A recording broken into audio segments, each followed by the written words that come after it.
Pointing the finger matters. Imagine for a moment if we asked an investigative team to determine whether certain atrocities occurred, such as rapes, tortures, or executions, but did not ask that team to determine who was involved in such brutal acts. As we all know, that determination ties the perpetrator to the action, and that link is essential to eventual accountability and helping prevent future abuses from occurring. That is what the new UN OPCW Joint Investigative Mechanism will do in response to incidents in Syria that involved or likely involve the use of chemicals as weapons. The mechanism will gather evidence aimed at identifying the individuals and entities that have a hand in such attacks, and it will do all it can to name those individuals or entities. Now, we all know that we currently lack an effective mechanism for holding criminally accountable those responsible.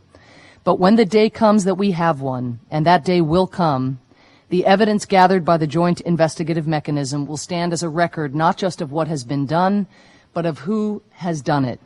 The government of the Syrian Arab Republic affirmed to this council and the Executive Council of the OPCW several times its condemnation of the use of chemical weapons or weapons of mass destruction by anyone, anywhere.